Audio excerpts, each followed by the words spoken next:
Hi, my name is Justin Bushinsky, Technical Account Manager for Trilion Quality Systems. This is Andy Leonard, Applications Engineer for Trilion Quality Systems, and we're hosting this call from the heart of the Motor City in Detroit, Michigan. We both work in the Great Lakes region. Our region comprised mostly of automotive industry, and we realize many of you joining us from the SAE international community are engineers, technicians, and even simulation professionals looking for the next phase of testing. The automotive world is a very dynamic one. Typical buzzwords we hear are autonomous, electrification, and restructuring. Part of this restructuring may be why you're here. Many of our contacts are taking on new roles and are combining departments. Well, we have a new phrase we would like to add to your lexicon: transformational engineering. Engineering that is innovative and capable of providing more data in less time. But more than that, we want to create a bridge between the simulations driving your measurements and the technicians installing gauges to collect the data, because that direct connection will completely transform how you improve your products through testing. Welcome to this webinar. We'll be presenting today on how non-contact measurement systems can be used to replace traditional automotive sensors like the strain gauge. The strain gauge was the tool for my father's generation. So let's get started. Here's a nice introduction slide so you can meet your presenters. We will answer your questions in the Q&A portion of this webinar at the very end. So please wait until the end to get your answers. We work for the coolest company, Trilion Quality Systems, where engineers compete over the application assignments because the experience is so great.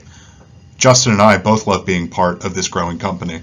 Trilion's the distributor of GOM products, but we are also an American engineering firm with offices throughout the U.S., including an office here in Detroit. We specialize in application development, consulting services, and turnkey system deployment. You can see the multitude of industries that we apply to, but today our focus will be on automotive. Introducing our Aramis solution. We're here to talk to you about the deformation analysis tool Aramis that includes hardware and software. It consists of a pair of cameras, left and right, and a blue light. Aramis uses a principle of triangulation to measure 3D coordinates. It does this dynamically. Just like your eyes see 3D, the software Aramis acts like the brain and gets the left and the right images together into a 3D mesh. It can provide precise measurements of displacements in 3D. We use two different methods.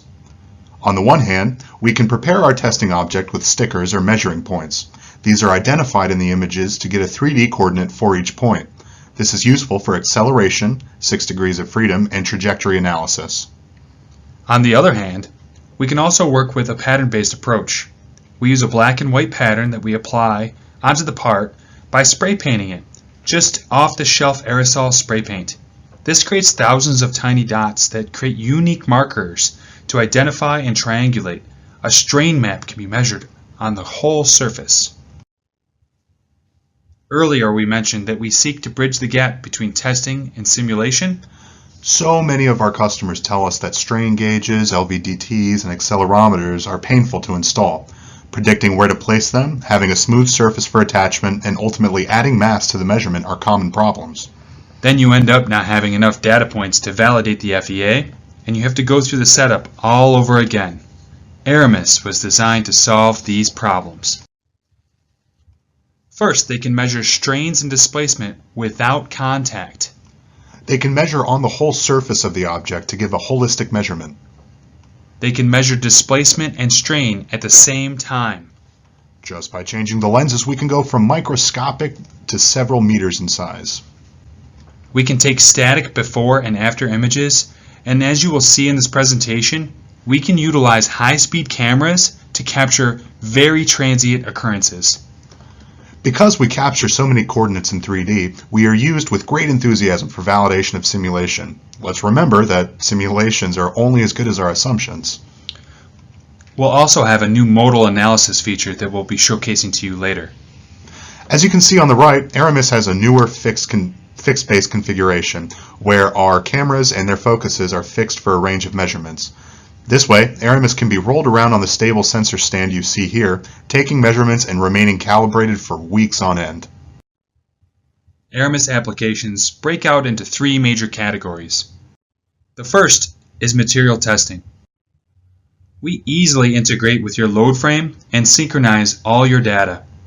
Our measurement is so much more granular. Just look at the Luder's bands revealing the crystalline structure. This holistic view gives us a better prediction of failure. Our software is Python-based, and we have scripts that will make your life easier.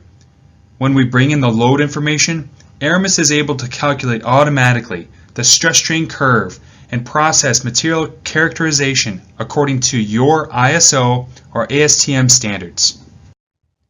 And geometry is not a problem. Remember, we're measuring in 3D. Here we are on a sheet metal testing process. We have a material properties script for Nakajima and Marciniak forming limit curve. And we can be used to plot the biaxial yield curve in a bulge test. Now let's dive into automotive component testing. We would like to start with an open question that we often receive. What kind of data can Aramis provide? Here's a list of applications commonly performed in the automotive industry: structural analysis, stiffness analysis, environmental chamber and thermal testing, aerodynamic wind tunnel testing, many component level tests, and crash testing. But there's no standard application. There are many different tests performed with our products and driven from you as our customer. Be sure to ask us about your application. We'll be diving deeper into these highlighted tests. Let's start with a bend test. Andy, will you take us deeper for a closer look into the project file? Absolutely. This is an object GOM uses for training, which we call the bumper. Since this random speckle pattern has been applied, we can tell that deformation is the primary quantity of interest. We can easily switch between views as seen by the left and right cameras, although operations requiring selection in images, such as constructing surface components, will require us to be in the left camera view. Speaking of surface components, we can get an idea of the mesh structure of surface components by selecting the appropriate option in the Properties menu. Then, we can adjust the creation parameters until we have a point density that we like. Once a surface component is defined to our liking, we can inspect it for strains, both directional and principal, and displacements. And we can also inspect for strain rates, velocities, and accelerations. At this point, you might be wondering how the coordinate system is defined. By default, the coordinate system has its origin at the center of the image with the z direction positive out of the page. We'll want to adjust this though in most cases. We can create a coordinate system by choosing 3 points to define a plane, 2 points to define a line, and 1 point to define the origin in any combination of x, y, and z. We call this a 3-2-1 alignment.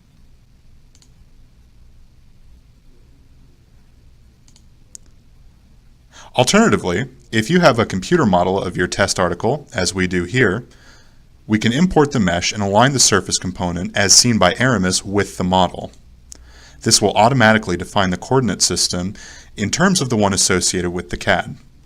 Then, any points of interest on the measurement can be located in coordinates that matter to you.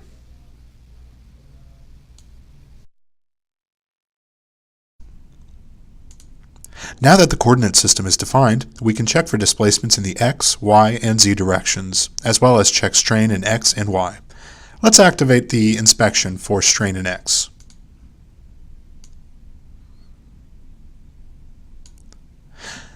We can also place deviation labels.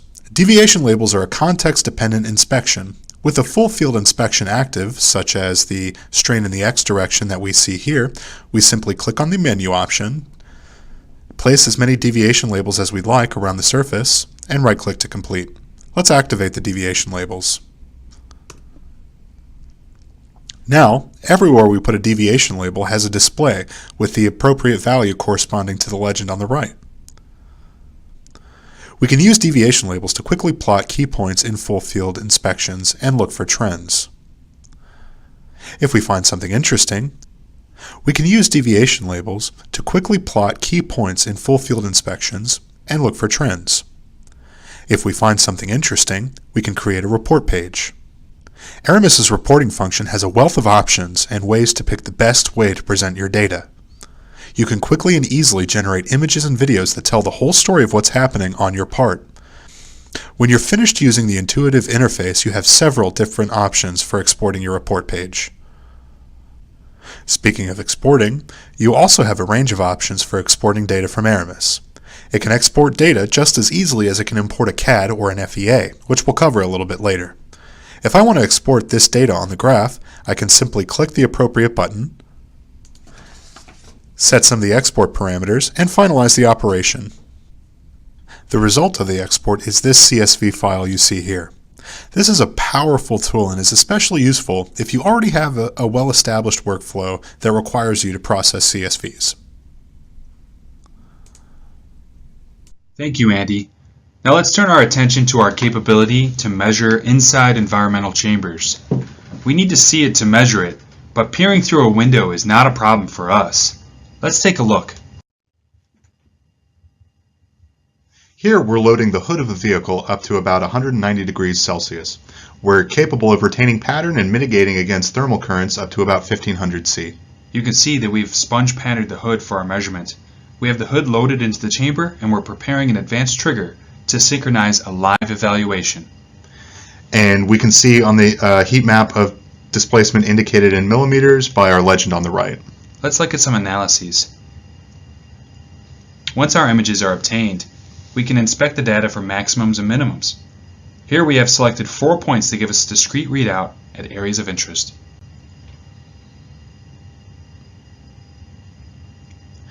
And here we've asked the software to display a vector field to help us depict what is occurring during the thermal expansion. Let's take a moment and dive into the project file and talk about what's going on here in a little bit more detail. One of the anxieties that people with some exposure to DIC feel is regarding patterning. They may have tried to apply a speckle pattern with spray paint and not been happy with the results due to uneven pressure in the nozzle, or they may have accidentally left large splotches on the part. Although Justin and I feel that speckling gets a lot easier with practice, we know that spray paint is sometimes impractical. For example, even we would find it challenging to evenly apply this pattern over such a large area. As Justin mentioned, the hood was patterned with a sponge. This way, a sponge is simply placed in ink or paint, and we let the surface roughness of the sponge take care of the patterning for us. The actual material used to apply the pattern is irrelevant in most cases. All we really care about is having a good contrast. Aramis sees in 8-bit grayscale values, meaning that each pixel here is one of 256 values, from completely white to completely black. And if we zoom in, we can see this in a little bit better detail. The motion of each of these values over the course of the test is where we get our displacement and strain data from. Think of each one of these little green squares like a QR code. Aramis tracks the motion of these codes themselves and the pixels within that code. The code is what Aramis calls a facet. The facet is the building block of the strain and displacement calculations in the software. We'll want to check that we have 3 to 5 features, or these black dots, per facet, and that each feature is approximately 3 to 7 pixels wide. And there is some degree of flexibility here. Notice that we have a dimension here telling us the temperature of the test chamber. If we want to try to correlate the displacement deviation labels seen here with the temperature in the chamber, we can use the second axis on the diagram. Currently, we're just seeing one plot for temperature and a separate plot for the motion of these deviation labels. However, I can edit the diagram and instruct it to use second axis. Now we can directly compare the shape of the temperature curve with the displacements. We can also quickly change the display colors so that there is higher contrast between subsets of data, and we can also change the legend of either y-axis on the fly to control the size of each data set in the diagram overall.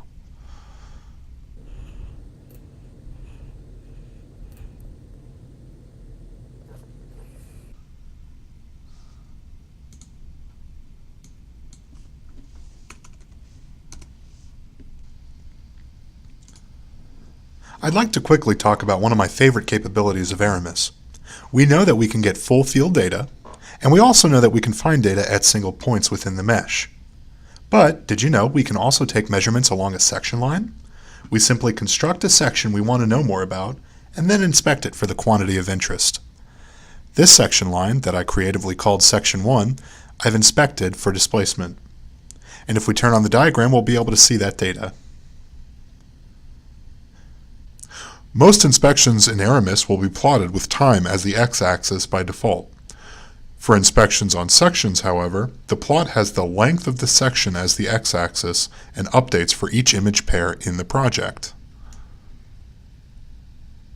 To round out our discussion of topics in high-temperature testing, we'd like to talk about how Aramis data can be synchronized with measurements taken from an infrared camera.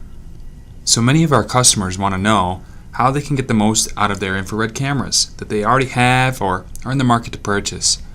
Most of the applications we've done using this capability are proprietary, so we're going to borrow from our friends Torsten Weichert and Rainer Kleffin at GOM, who ran a test using an infrared camera and an Aramis system with our other friend, the Bumper.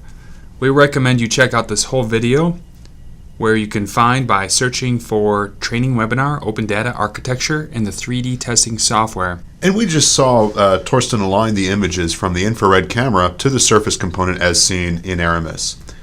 He's creating a 5-point alignment similar to 3-point alignments we use to import CAD models. Now he's importing the raw thermal measurement files associated with each stage. Important to note here that this video is 2 years old. Now we have scripts that streamline this process considerably. This is the coolest part. Torsten is creating a custom inspection to extract the thermal strains from the mechanical strains.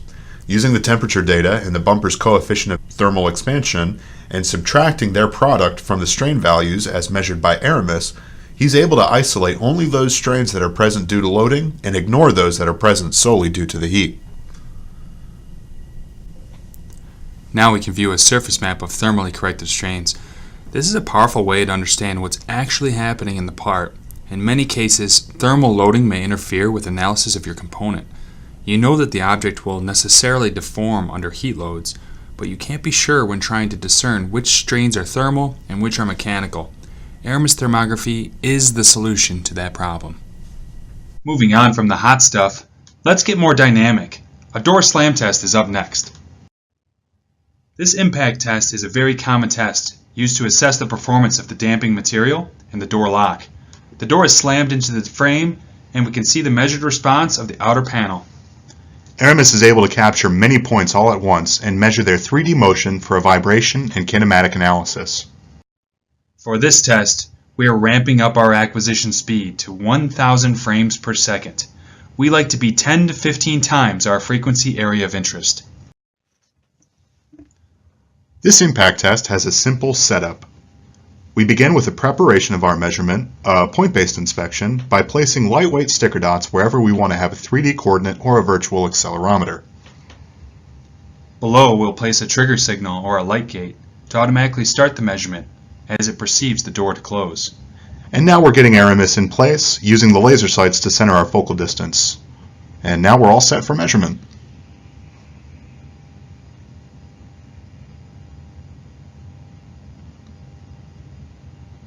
Next, we're going to set up our software to acquire images upon closing.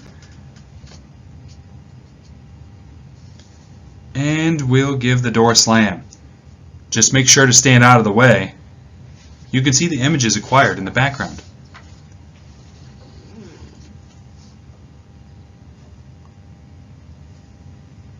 The vectors here tell a story of vibration that's intuitive to see. The wobble of the outer panel, the actual response of the door.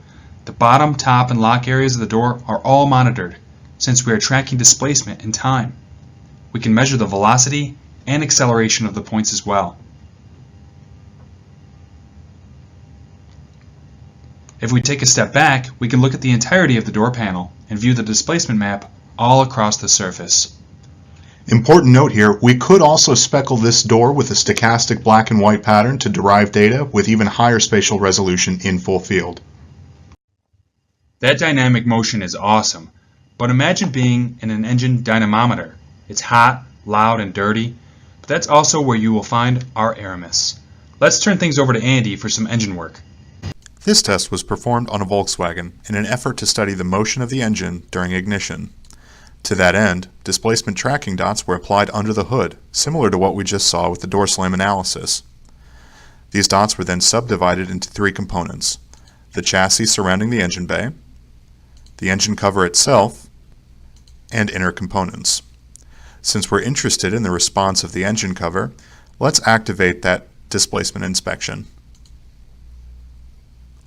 We can see vectors appear.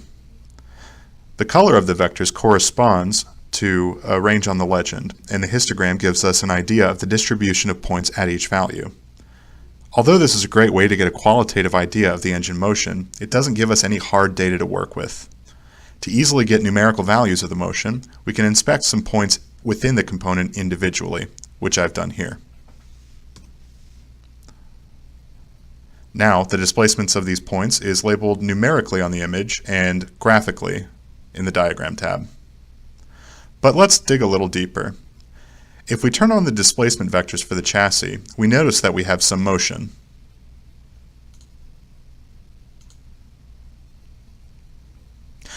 This interferes with our data because we want to have our measurement relative to the vehicle overall and not the global coordinate system of this project. Essentially, the car itself will move slightly as the engine turns over, and this will contaminate our measurement. Can we isolate the motion of the engine relative to the car? Yes, we can, by applying a rigid body motion compensation, or RBMC. RBMC allows for us to pick a component to be used as reference. The global motion of that component is then used as the reference value against which the displacements of all other components are measured. By zeroing out the motion of the chassis, we can look purely at the response of the engine, and not the response of the engine plus the overall motion of the vehicle.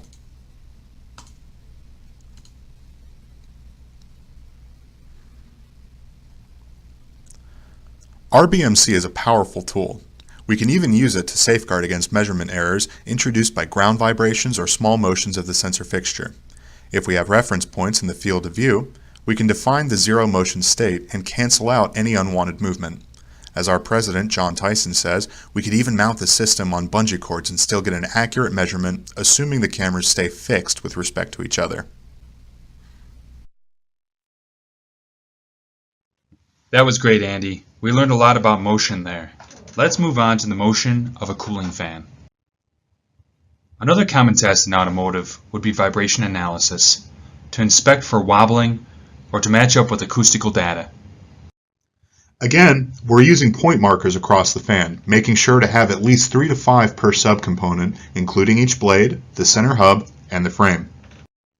Using the 3-point CAD alignment described previously, all of our measurements will have X, Y, Z coordinates. Here's a video of the fan coming up to speed.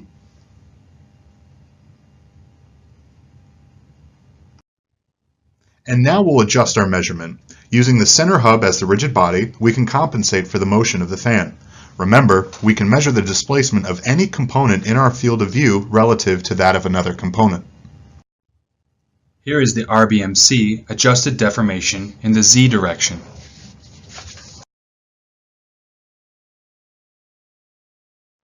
And here it is on the CAD.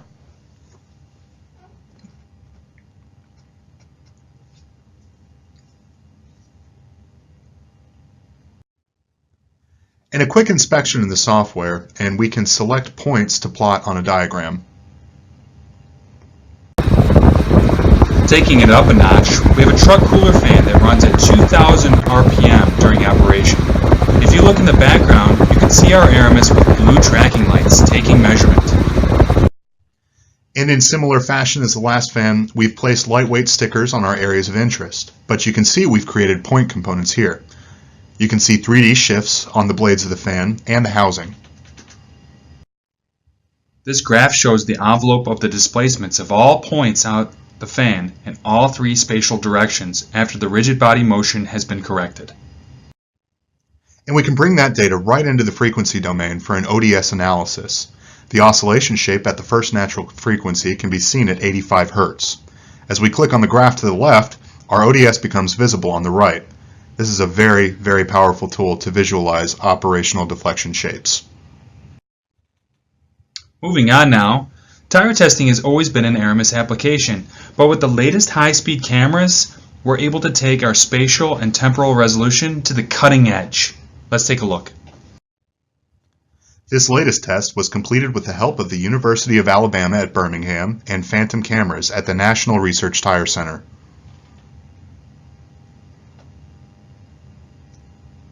Here we are speckle patterning a Humvee tire, which will be taken up to 60 miles per hour.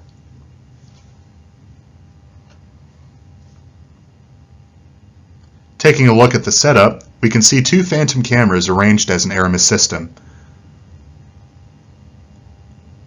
Our wonderful applications engineer DJ is placing additional displacement markers on the rim of the tire.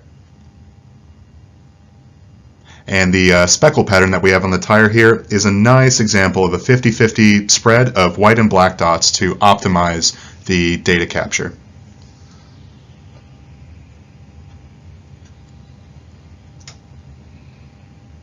Here we are in the control room.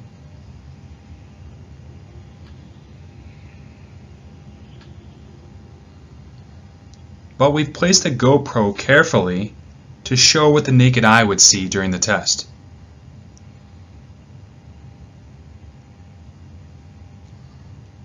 A lot of motion blur going on there.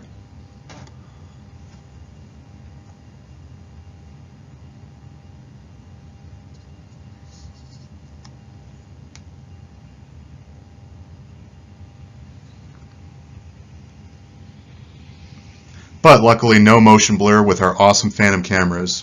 With the Aramis high-speed system, we are able to capture so much more data.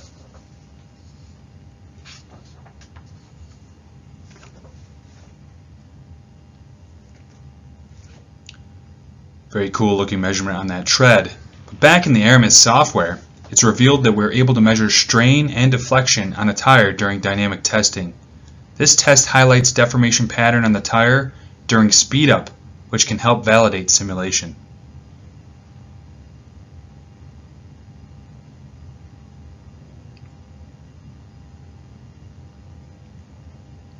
Awesome stuff. Now let's turn our attention to crash testing. Crash testing is a vital part of the automotive world, and Aramis is there to turn images into quantitative measurement. Seat and belt systems are commonly tested in simulated sled tests. With some tracking dots applied to our sled, the seat, and dummy, we can measure velocity and displacement of any components of interest. Here's a video of the test.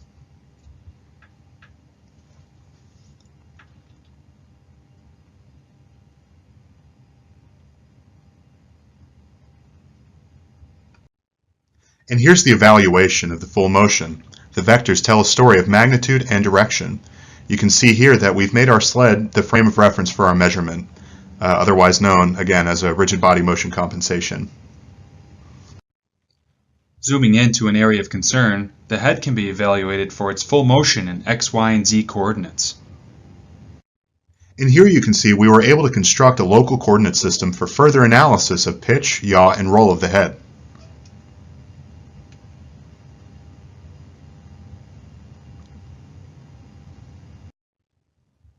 So you know, we can create diagram reports or CSV files that contain inspected data fields for all your reporting. We can even track motion trajectory and plot it to have a full understanding of the 3D motion.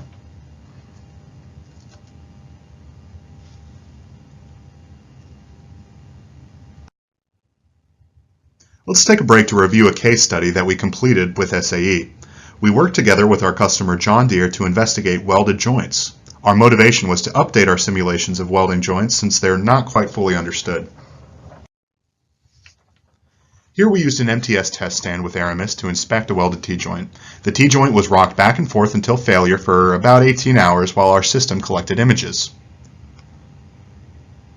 These images have the signature high-frequency blue light that is used in conjunction with our blue light polarizers to give us great visibility of the area of interest.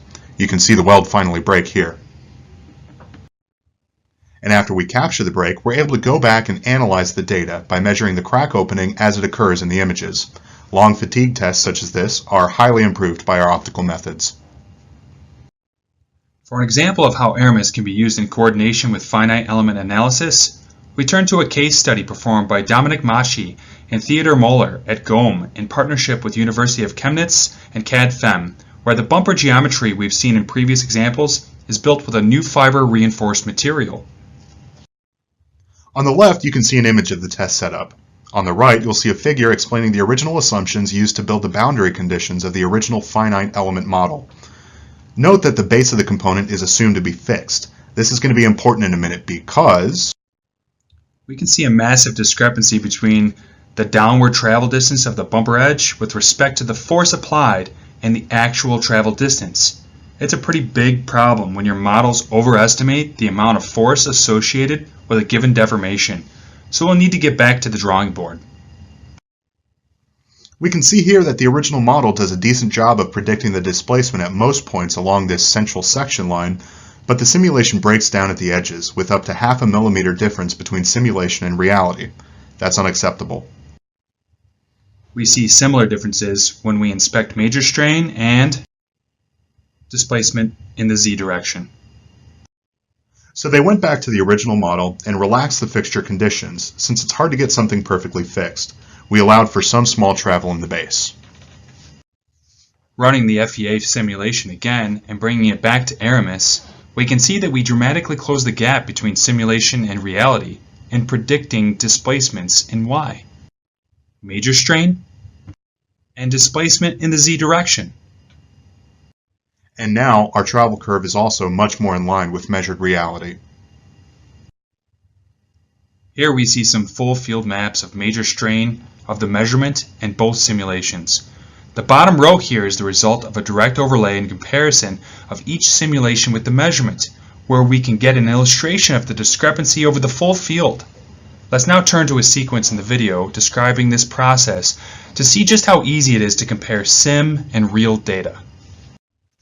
We recommend that you check out this whole video we have a clip of, which you can find by searching for Validating Numerical Simulations with Optical 3D Metrology on YouTube.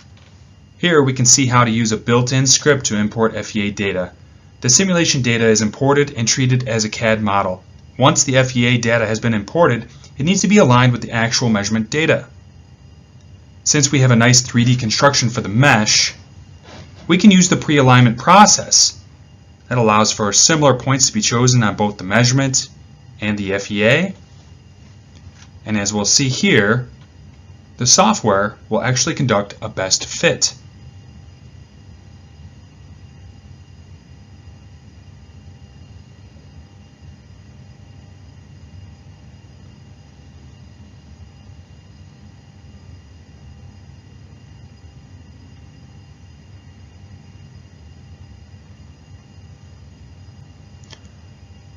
Finally, a custom inspection can be created to highlight the difference between the actual and simulated data.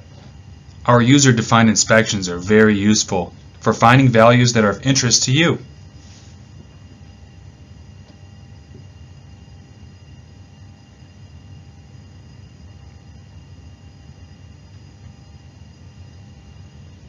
And as the comparison is completed, we'll see a full field color map showing you where the model was imperfect.